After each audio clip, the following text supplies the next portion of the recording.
Everybody, this is Dream, and this is my FanDuel breakdown of the main slate for football NFL Week 5. Now, obviously, before I get started, can you please smash that like button and that subscribe button? Really do appreciate it when you guys do that. Also, comment below if you have any comments or questions about the slate or anything, pertaining to the slate. So, without further ado, let's go ahead and get into it. So, first of all, we're going to take a look at quarterbacks. And I've got a few good quarterbacks here for you guys. One of them being Jalen Hurts for Philadelphia. He's my top overall quarterback on the slate. He's been pretty solid this season. I've actually used him in all 4 weeks. Now, last week he hasn't been perfect, but he still scored 17 fantasy points, and that was good enough for what I needed in order to cash pretty nicely.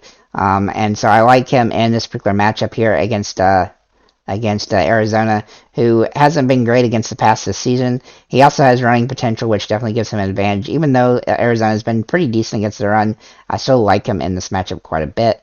Then we're going to look at Josh Allen for Buffalo. Now, he's just been extremely good. What happened here? He's been extremely good lately on the season so far. He's had over 24 fantasy points in all 4 games, and this is another situation where I do like him. Pittsburgh has not been great against anything so far this season, and they also don't score that much, so he has some high opportunity here. Though I do think there's a little bit of risk with him because it might get out of hand early, and he might end up, Buffalo might start running the ball more as the game progresses. But I still think he's in a good situation here overall. The next guy I like is Teddy Bridgewater. Now, obviously, he's going to start here. He had to play last week, because Tua got hurt. And he's a really solid quarterback, though. I think people underestimate how good he can be. Not only that, but his price is pretty inexpensive. So I think he's a solid option here against the Jets, who are not a great team. And I do think he's in a good spot in order to have some upside and have a potentially really good quality game. I look for a 25-point upside in this matchup, and his price is so cheap you can really save a lot of money with him if you choose to go with him. Kirk Cousins against Chicago is another guy I like here. Obviously, Chicago is pretty good against the pass, and he hasn't been particularly great this season, but he is getting pass yards. It's just a matter of time he has this breakout game, and it may not be this week, but he's kind of a Hail Mary cheap option available. If you don't like Bridgewater, he's a safe option to get you at least 15 or so fantasy points. At running back, so my first guy here is Leonard Fournette. Now, obviously, he hasn't been super ideal this season. He's had 2 games over 14 fantasy points and 2 games under. He does have touchdown potential in this game. And if Brady doesn't play, especially, look for him to really have a good chance to have a bigger game. He just hasn't played well to start the season, so it's just a matter of time before he gets going, I think. And so I still like him, but, he is a little bit riskier than some of the other options available. Derrick Henry for Tennessee, he's a guy I really like here. He's had 2 straight weeks over 20 fantasy points, and he gets, 15 to 20 rushes a game typically, and he even gets some targets in the air, so he has some opportunity there as well, which helps boost his stats a little bit. And he finally seems like he's starting to get going as the season is progressing. Dalvin Cook looks really solid this week against Chicago for Minnesota. I do suspect that he's going to have a good opportunity because he's going to get more rush yards here because the defense really doesn't do good against rush for the Bears, and so I like him in this matchup. He does have a little bit of a boomer bust mentality, but I do think he's in a great spot this particular week. Alvin Kamara is in a great spot if he does end up playing. However, I don't know if he's going to play. His first 2 weeks, he didn't do very well. He sat out last week. So we'll have to see if he does end up playing. It looks like he's still questionable as of this time. So if he does play, though, he's somebody I do like a lot on the slate. Dameon Pierce is another guy that I think looks really solid. Dameon. Pierce. I'll make it easier. He has a pretty good matchup here, and he's been really good the last 2 weeks. If he can get over 100 yards and a potential touchdown, he'll have a really solid day. And he looks like he's in a really great spot in order to do that. Devin Singletary is a good value option here for Buffalo against Pittsburgh. It's likely that he's going to end up running the ball more because I think Buffalo will get ahead early in the game, and so he'll have some more opportunity for pretty, more than the normal 10 or so attempts, but he also gets targets through the air, and so even if he doesn't get as many attempts as you'd like, he still gets targeted quite a bit, for 3 to 5 targets a game on average, and sometimes even better in big, in games where they blow him out. So I think he's in a good spot and has the potential for a pretty solid game.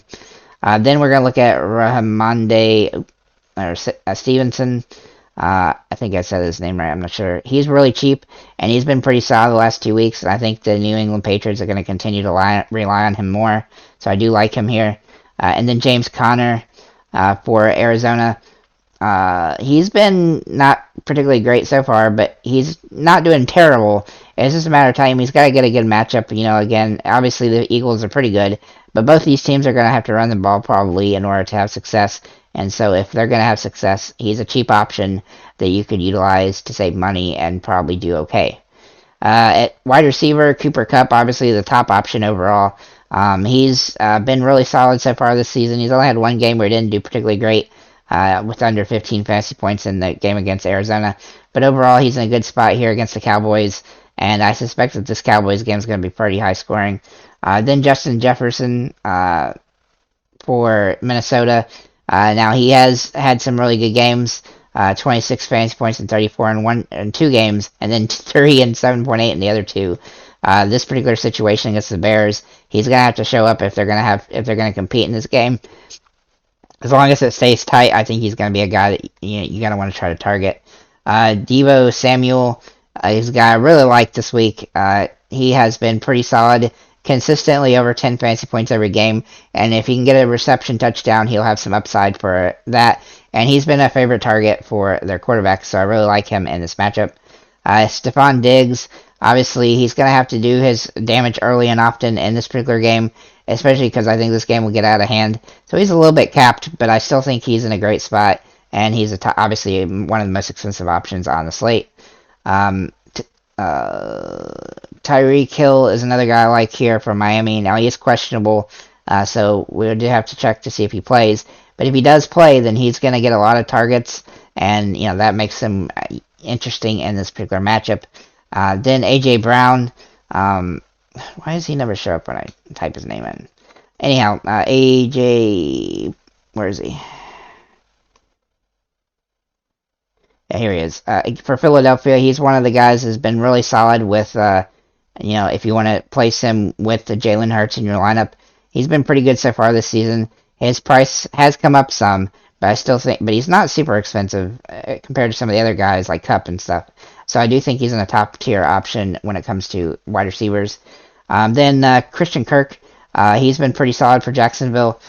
His last game has probably been his weakest game, but that was against Philadelphia, which is a little bit tougher defense. So he's back against a weak defense in Houston, and I really like him in this particular matchup, and he's a favorite wide receiver, especially with his price point. Mike Evans for Tampa Bay. Now we're gonna have to check on if Tom Brady ends up playing, but he has been solid so far this season. 15 and 26 points in 2 games and 7.5 in the other. But he is going to be a guy that if Tom Brady plays, he's going to have to find, especially now that one of their other receivers actually retired this week. So then we're going to look at CeeDee Lamb. Now he is questionable as well, but if he does play, he's been a favorite target for their quarterback, and I really like him in this matchup against the Rams if he ends up playing. The Rams are not great against the pass, so I do like him in that situation. Brandon Cooks for Houston. He's been very boom or bust this season, but he has touchdown potential in this matchup against Jacksonville. Jacksonville is pretty good against the run, but they're not as good against the pass, and so he's going to have a good game if they're going to have any opportunity in this one. And then Olave for New Orleans. He's extremely cheap for his production this season, and he's in a solid spot here, and if he can play out, then he'll be a great option on your lineup. Drake, London, again, another guy that's super cheap. Now, he doesn't have as ideal of a matchup as Olave does, but he's been solid in 3 of the 4 games, and if you can get a 10 or 15-point game out of him, then that's going to be really solid. At tight end, we have a couple good options. Higbee for the Rams. Obviously, the Rams are pretty good against the pass. The Cowboys are pretty good against the pass, But overall, he's been pretty solid and safe this season. He's not somebody that's going to get you 30 fantasy points, but he's somebody that's going to get you 10 or 12, and that's what you need. It looks like Kyle Pitts is actually out this week, so he's probably not going to be playing. So he's not somebody I'm going to actually end up talking about. Godert for Philadelphia is in a great spot here. He's been pretty solid this season, averaging around 10 fantasy points a game. Obviously, his price is a little bit higher than Higbee, so I do think Higbee is in a better spot than he is. But he is doing pretty solid, and I do like the matchup situation. Ertz is another guy that looks pretty good today against Philadelphia. Even though, just because he's been consistent all season, despite the tough defenses and stuff like that, he's a good safety valve in Arizona. And then Freer Mouth for Pittsburgh against Buffalo. Obviously, Buffalo's defense is pretty good, but he's been pretty consistent for Pittsburgh. And then Dalton Schultz for Dallas. He's been really hit or miss week to week. His first week he was really good, and then after that he's kind of really fallen off. But he does have some potential in this particular matchup. As for the defenses, I have 4 teams for you to look at. The 49ers, let's see if I can pull them up. They're averaging 12 fantasy points a game this season. They've been pretty consistent getting sacks and stuff, and so I really like them. I think they're the probably safest option. The Buffalo Bills, obviously against Pittsburgh, that's an advantage, and they've been pretty good this season so far. Then the Vikings against Chicago, and not my favorite team because they haven't been all that great this season, but I still think they're in a good spot. And then finally the Jaguars versus Houston, who they just really have a good opportunity here to have a big game. They don't get as many sacks as some of the other teams, but they do. They have been doing quite a bit of good things in these games. So, with that said, I think this slate's pretty solid. It's not my favorite slate. It seems like there's not as much value as you typically see on a slate, but overall, it's okay. So, if you have any comments or questions, or if there's any players you feel like I left out, feel free to comment below. Thank you guys again for liking, commenting, subscribing, and have a nice day, guys.